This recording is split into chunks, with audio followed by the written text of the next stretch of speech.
ஷெக்கீனா ஊழியங்கள் வழங்கும் ஷெக்கீனா நேரம். ஷெக்கீனா என்ற வார்த்தையின் அர்த்தம் காணப்படக்கூடிய நிலையில் வெளிப்படுத்தப்பட்ட தேவனுடைய சமூகம் என்பதாகும். இன்றைய சூழலில் தேவனுக்கு பயந்து அவருடைய வார்த்தைகளுக்கு கீழ்ப்படிந்து சாட்சியுள்ள வாழ்க்கை வாழ்கிறவர்களின் மூலமாக மற்றவர்கள் காணக்கூடிய நிலையில் ஆண்டவர் வெளிப்படுகிறார். உங்களுடைய வாழ்க்கையின் மூலமாக மற்றவர்கள் காணக்கூடிய நிலையில் தேவன் வெளிப்படுத்தப்பட வேண்டும் என்கிற நோக்கத்தோடு தேவன் விரும்புகிற வாழ்வு வாழ உங்களுக்கு கற்றுக் கொடுக்கவே ஷெக்கீனா நேரம். தேவ செய்தியை வழங்குபவர் சுவிசேஷகர் பி. ஜாஷ்வா, இயக்குனர், ஷெக்கீனா ஊழியங்கள். கிறிஸ்துவுக்குள் அன்பான ஷெக்கீனா நேரம் தொலைக்காட்சி நேயர்களே, ஆண்டவராகிய இயேசு கிறிஸ்துவின் இனிய நாமத்திலே உங்களை வாழ்த்துகிறேன். திரும்பவுமாக ஒரு விசை நாம் ஆண்டவருடைய வார்த்தைகளை படிக்கும்படியாக நம்முடைய இல்லங்களிலே இருப்பிடங்களிலே நாம் கூடி வர ஆண்டவர் கிருபை செய்திருக்கிறதற்காக அவருக்கு நான் நன்றி செலுத்துகிறேன். அருமையான தெய்வ மக்களே, ஒரு ஆண்டு முடிய போகிறது. இந்த ஆண்டின் இறுதி பகுதிக்கு நாம் வந்திருக்கிறோம்.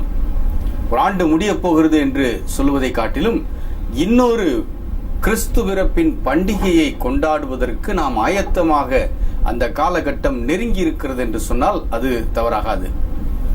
இன்னும் ஒரு வார காலத்தில் டிசம்பர் மாதம் 1ஆம் தேதியிலிருந்து இறை வருகை ஞாயிறு என்று அழைக்கப்படுகிற அட்வெந்து ஞாயிற்றுக்கிழமைகளுக்குள்ளாக நாம் பிரவேசிக்கவிருக்கிறோம். நம்முடைய திருச்சபை எப்படி அந்த காலகட்டங்களை வகுத்திருக்கிறது என்றால், கிறிஸ்து பிறப்பின் திருநாளுக்கு முந்தின 4 ஞாயிற்றுக்கிழமைகள் வருகையை பற்றி சிந்திக்கக்கூடிய நாட்கள். 1வது வருகையும் 2வது வருகையும் இணைத்து சிந்திக்க வேண்டிய காலங்கள். அந்த அடிப்படையிலே வருகிற ஞாயிற்றுக்கிழமையிலிருந்து இறை வருகையின் நாட்கள் ஆரம்பமாகின்றன. இந்த இறை வருகையின் நாட்கள் ஆரம்பமானதிலிருந்து ஒரே பண்டிகையின் கோலாகலமும் சேர்ந்தே ஆரம்பித்துவிடும். ஆங்காங்கு கிறிஸ்துமஸ் கீத பவனி செல்லுகிற குழுக்களின் ஓசைகளை கேட்கலாம். இரவு நேரங்களிலே கிறிஸ்துமஸ் தாத்தாக்கள் ஆங்காங்கு பவனி வருகிறதை நாம் காணலாம். ஒருவேளை ஆண்டவருடைய பிள்ளைகள் கிறிஸ்தவர்களுடைய வீடுகளுக்கு பல கிறிஸ்துமஸ் தாத்தாக்கள் வருகிறதை மற்றவர்களும் காணக்கூடிய நிலையிலே இந்த மாதத்திலே காரியங்கள் எல்லாம் நிகழ்ந்தேறும். அது மட்டுமல்ல, ஆலயங்களிலே ஒவ்வொரு குழுக்களாக சிறு பிள்ளைகள், பாடகர்கள், வாலிபர்கள், பெரியவர்கள் என்று பல குழுக்களாக கிறிஸ்து பிறப்பின் நிகழ்ச்சியை நமக்கு வழங்கி மகிழ்ச்சிப்படுத்துவார்கள். ஆக இந்த மாதம் முழுவதுமே கிறிஸ்தவர்களுக்கு பண்டிகை நாட்கள். அப்படி ஒரு பண்டிகை நாட்களுக்குள்ளாக நாம் நுழைய ஆயத்தமாகி கொண்டிருக்கிறோம். என்னை கேட்டுக்கொண்டிருக்கிற அருமையான ஷெக்கீனா நேரம் தொலைக்காட்சி நேயர்களே, இந்த நிகழ்ச்சிகளை தொடர்ச்சியாய் பார்த்து வருகிறவர்களுக்கு ஒரு காரியம் நினைவுக்கு வரும். என்னவென்றால், இந்த இறை வருகை நாட்கள் என்று அழைக்கப்படுகிற இந்த அட்வெந்து நாட்களிலே நாம் ஒவ்வொரு ஆண்டும் தொடர்ச்சியாக ஒரு தலைப்பை எடுத்து வைத்து அந்த தலைப்பின் அடிப்படையிலே ஆண்டவருடைய வார்த்தைகளை நாம் படித்து வருகிறோம். கடந்த ஆண்டு கிறிஸ்துமஸ் மகிழ்ச்சி தரும், அதாவது கலக்கத்தின் செய்தியா அல்லது களிப்பின் செய்தியா என்கின்ற தலைப்பிலே படித்தோம். கிறிஸ்துமஸ் நமக்கு எப்படி இருக்கிறது என்ற தலைப்பிலே. அதற்கு முந்தின ஆண்டிலே கிறிஸ்து, அதாவது இந்த கிறிஸ்துமஸ் பயங்கரமானவர் பாலகனானார் என்கின்ற தலைப்பிலே ஆண்டவர் எப்படிப்பட்டவர் என்று நாம் படித்தோம். அதற்கு முன்னாலே வல்லமை உள்ள தேவன் என்கின்ற தலைப்பிலே நாம் படித்தோம். இப்படியாக இந்த இறை வருகை நாட்களிலே ஒரு தலைப்பை எடுத்து வைத்து அந்த தலைப்பின் கீழாக தொடர்ச்சியாக நாம் இந்த கிறிஸ்து பிறப்பின் சம்பவங்களை படித்து வருவது வழக்கமாய் வைத்திருக்கிறோம். அந்த அடிப்படையிலே இந்த ஆண்டு இந்த இறை வருகை நாட்கள் கிறிஸ்துமஸ் கோலாகலத்தை எதிர்நோக்கி கொண்டிருக்கிற இந்த சூழ்நிலையிலே என்ன தலைப்பை படிக்கலாம் என்று யோசித்த போது, ஆண்டவருக்கு இயேசு கிறிஸ்துவுக்கு பாலகனாய் இந்த உலகத்திலே அவதரித்த அந்த தெய்வ குழந்தைக்கு கொடுக்கப்பட்ட பெயர்களிலே ஒரு பெயர் என்னுடைய நினைவுக்கு வந்தது. இந்த நாட்களிலே அந்த தலைப்பின் அடிப்படையிலே உங்களோடு கூட நான் ஆண்டவருடைய வார்த்தைகளை பகிர்ந்து கொள்ளப் போகிறேன். இது இந்த ஆண்டு நாம் படிப்பதற்காக ஆண்டவர் நமக்கு கொடுத்திருக்கிற தலைப்பு என்று நான் நினைக்கிறேன். மத்தேயு எழுதிய நற்செய்தி நூல் 1வது அதிகாரத்திலே அந்த வார்த்தை வருகிறது. 23வது வசனம், மத்தேயு 1:23. அவன், இதோ ஒரு கன்னிகை கர்ப்பவதியாகி ஒரு குமாரனை பெறுவாள், அவருக்கு இம்மானுவேல் என்று பெயரிடுவார்கள் என்று சொன்னான். இம்மானுவேல் என்பதற்கு தேவன் நம்மோடு இருக்கிறார் என்று அர்த்தமாம். அருமையான தெய்வ மக்களே, இந்த ஆண்டு இந்த வருகையின் நாட்களுக்கு நாம் சிந்திப்பதற்காக எடுத்திருக்கிற தலைப்பு இம்மானுவேல். வல்லமை உள்ள தேவன் படித்திருக்கிறோம், பயங்கரமானவர் பாலகனானார் படித்திருக்கிறோம், களிப்பின் செய்தியா கலக்கத்தின் செய்தியா படித்திருக்கிறோம். இந்த ஆண்டு நாம் படிக்க போகிற தலைப்பு இம்மானுவேல். இம்மானுவேல் என்பதின் பொருள் என்ன?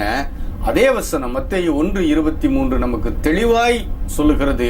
இம்மானுவேல் என்பதற்கு தேவன் நம்மோடு இருக்கிறார் என்று அர்த்தமாம். நமக்காக கொடுக்கப்பட்ட பாலகன் இயேசு கிறிஸ்து வெறும் ஆண்டுக்கு ஒரு முறை பண்டிகை கொண்டாடுவதற்காக கொடுக்கப்படுகிறவர் அல்ல. மாறாக அவர் என்றென்றும் நம்மோடு கூட இருப்பதற்காக கொடுக்கப்பட்டவர். பொதுவா இந்த கிறிஸ்தவர்கள் வீடுகளை பார்க்கும்போது இந்த முதலாவது நாளிலிருந்து டிசம்பர் மாத தொடக்கத்திலிருந்தே வீடு அலங்காரங்கள் ஆரம்பித்துவிடும். வண்ண அந்த கொடிகள் எல்லாம் வீடுகளிலே கட்டப்படும். கிறிஸ்துமஸ் மரங்கள் எடுத்து வைத்து அதிலே அழகான அலங்காரங்கள் தொங்கவிடப்படும். அல்லது ஒரு சிலர் கிறிஸ்துமஸ் தாத்தாக்களை தங்களுடைய வீட்டு வாசலிலே அலங்காரத்திற்கு நிறுத்தி வைப்பார்கள், இந்த பொம்மைகளை. இப்படியாக கிறிஸ்துமஸ் அலங்காரம் டிசம்பர் மாதத்திலே ஆரம்பிக்கும். அந்த கிறிஸ்துமஸ் மாதம் அந்த அலங்காரம் ஆரம்பிக்கும் போது அந்த வீட்டுக்குள்ள ஒரு புது குதூகலம் உண்டாகும். பிள்ளைகள் எல்லாம் பண்டிகைக்கு ஆயத்தமாவார்கள். பெரியவர்களாகிய நாமும் பண்டிகைக்கு ஆயத்தமாகும். ஒரு பக்கம் பொருளாதார காரியங்கள், வாங்க வேண்டிய பொருள்கள் என்று ஒரு பக்கம் மலைப்பு இருந்தாலும், இன்னொரு பக்கம் கோலாகலமாய் பண்டிகைக்கு ஆயத்தமாகும். நம்ம மிகவும் கோலாகலமாய் கொண்டாடுகிற பண்டிகை இந்த கிறிஸ்துமஸ் பண்டிகை தான், இல்லையா? அப்ப டிசம்பர் மாத தொடக்கத்திலிருந்தே இந்த பண்டிகை, ஒருவேளை இப்ப இருந்தே நீங்க ஆரம்பிச்சிருக்கலாம். உங்க ஆலயத்திலிருந்து வருகிற பாடகர் குழுக்களின் அந்த அட்டவணை கொடுக்கப்பட்டிருக்கும், கீத பவனி அட்டவணை. அதனால அதை ஒட்டி நீங்கள் ஆரம்பித்திருக்கலாம். ஒரு சில இடங்களிலே பவனிகள் ஆரம்பித்து விட்டார்கள். இப்படியெல்லாம் காரியங்கள் நடைபெற்றுக் கொண்டிருக்கும் போது ஒரு உற்சாகம், ஒரு வேகம். இந்த பண்டிகை ஒரு சிறப்பான பண்டிகை.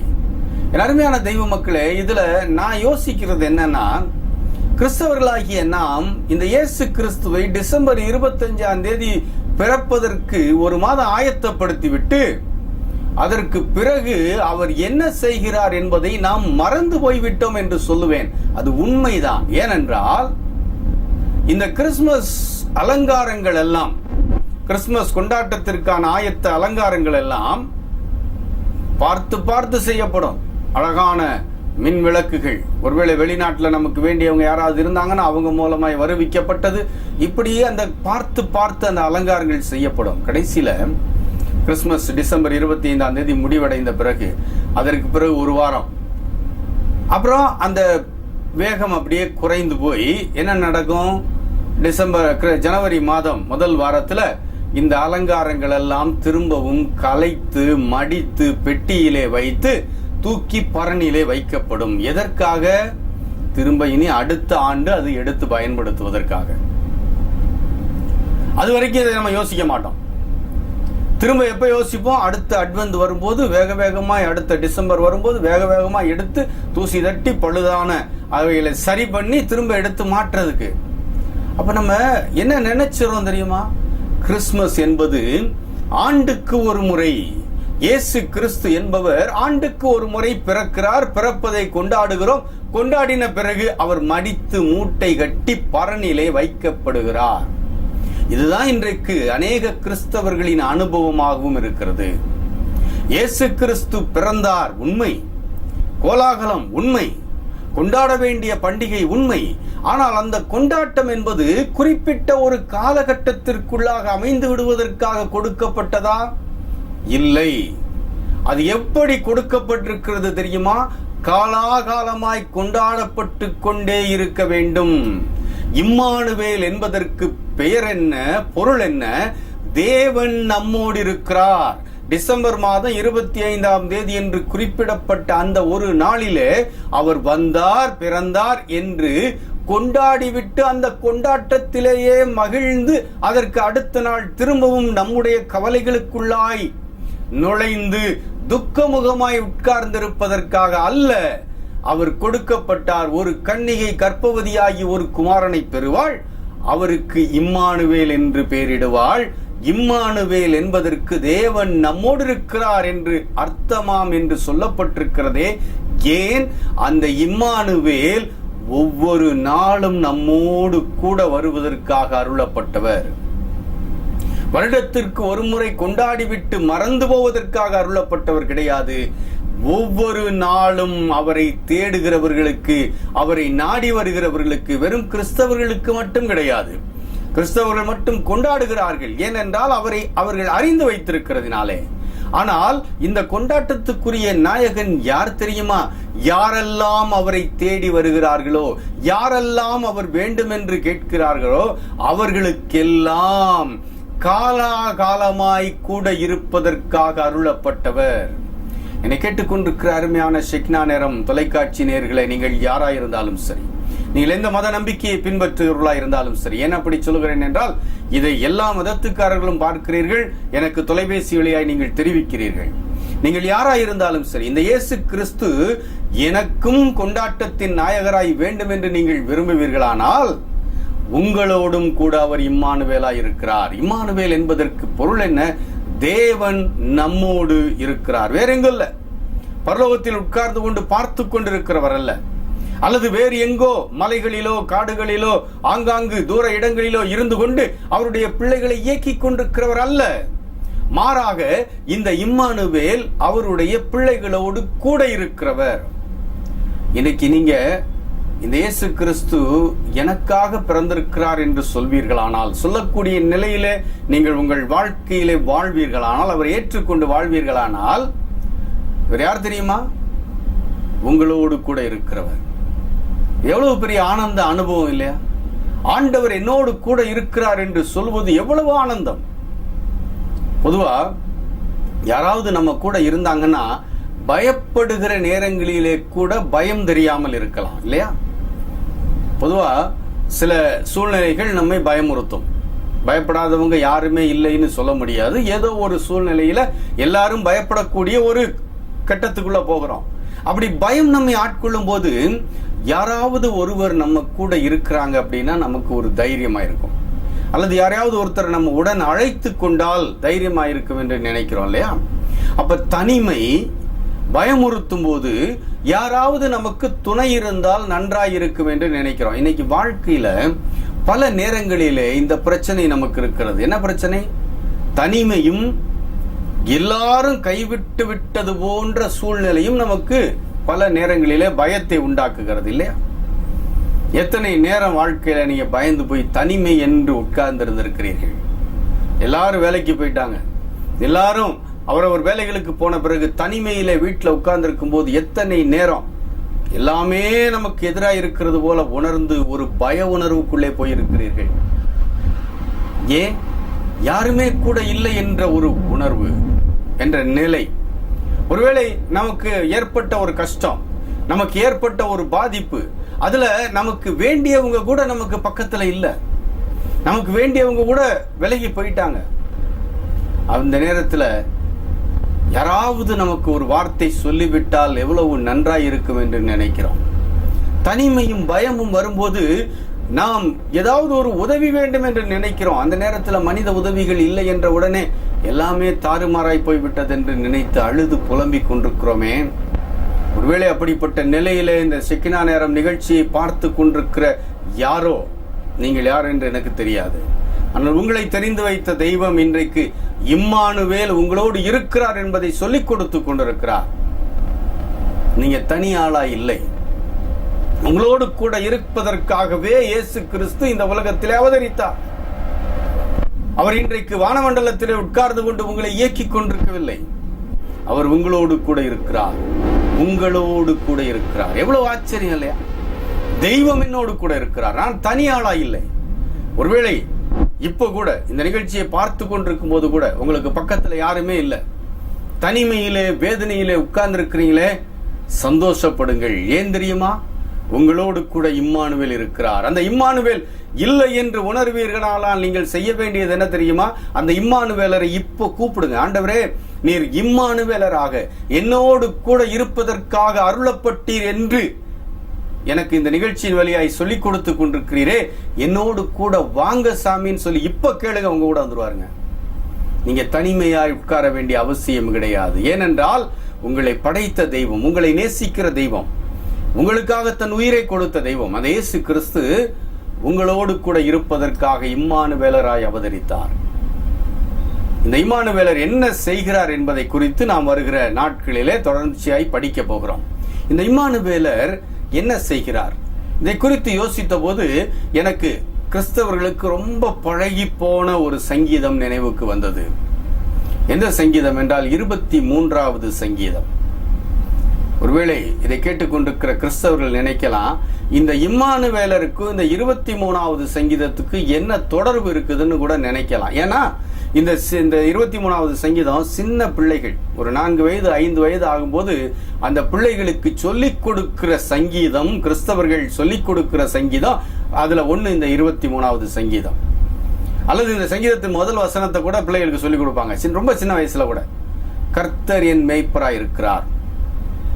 இந்த மேய்ப்பரை பற்றின ஒரு சங்கீதம் இந்த 23வது சங்கீதம்.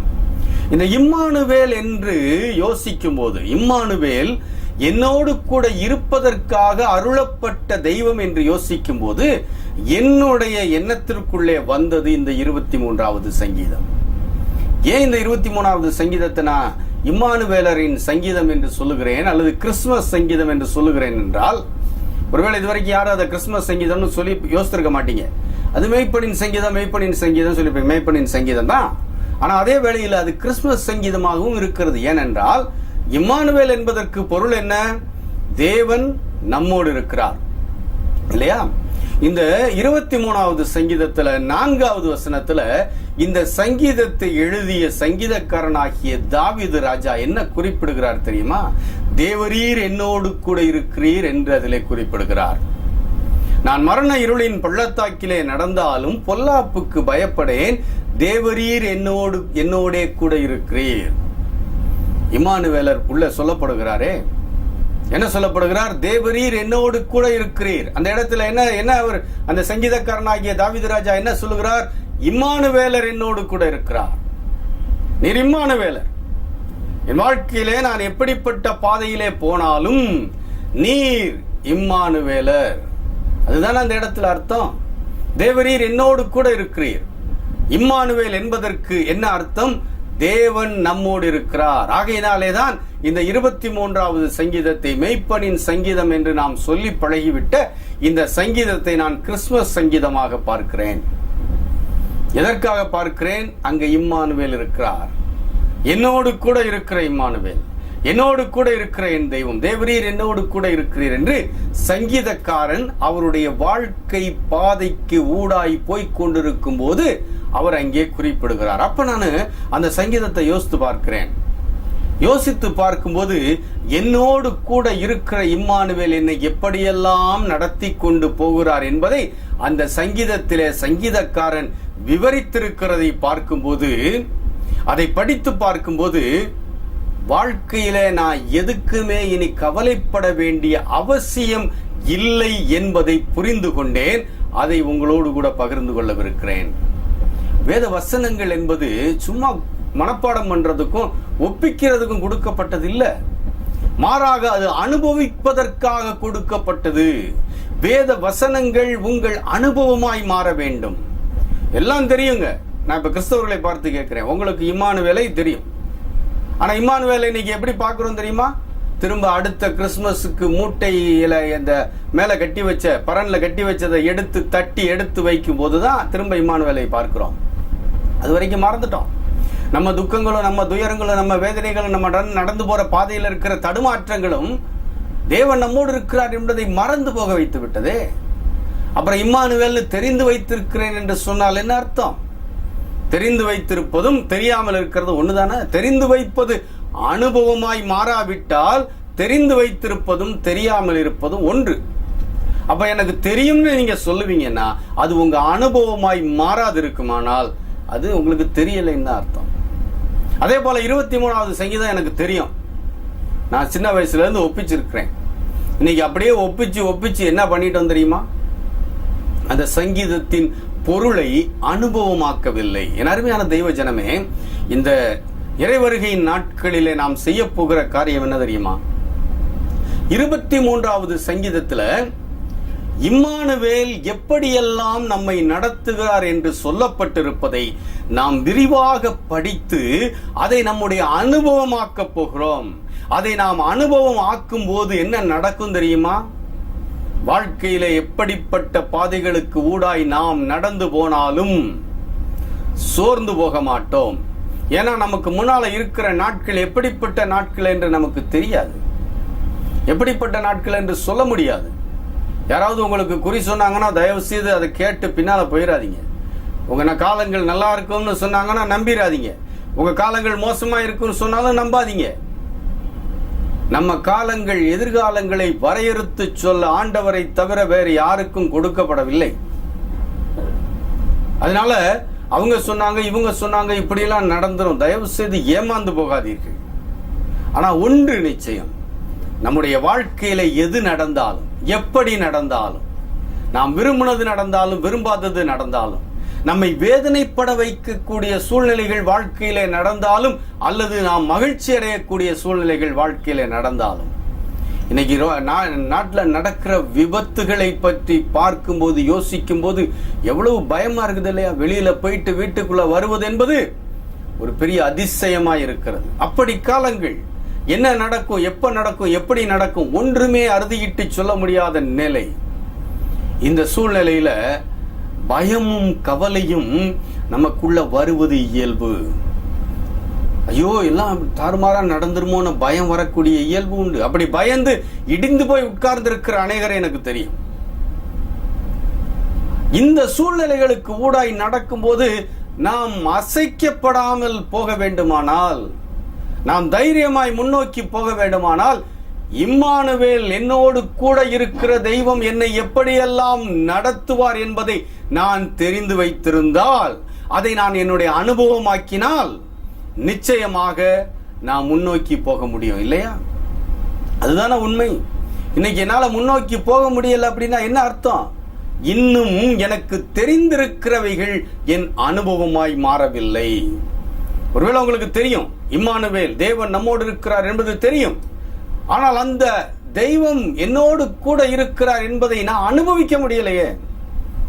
அது அனுபவிக்க முடியாதபடிக்கு என் கண் காணாத என் மனதுக்குள்ளே இருக்கிற கவலைகள், என் எதிர்காலம் எப்படி போய்விடுமோ என்று எனக்கு இருக்கிற பயம், இந்த கவலையும் பயமும் நீங்க கண்ணால பார்த்திருக்கிறீங்களா?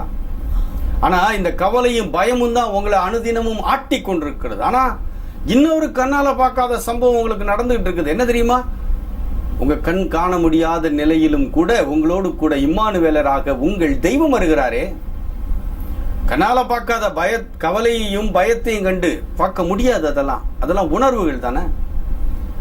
அதே போல இன்னைக்கு உணர முடியாது இருக்கிறோம். யாரை? என்னோடு கூட இருக்கிற இம்மானுவேலரை, என்னோடு கூட இருக்கிறேன் ஆண்டவரை உணர முடியாது உட்கார்ந்து இருக்கிறேனே. காரணம் என்ன? இன்னும் இந்த இம்மானுவேலர் என் அனுபவமாகவில்லை. பயமும் கவலையும் இன்னைக்கு அனுபவம் ஆயிருச்சு. ஆனா இம்மானுவேலர் என் அனுபவமாய் மாறவில்லை. மாற வேண்டுமானால் என்ன நடக்கணும் தெரியுமா?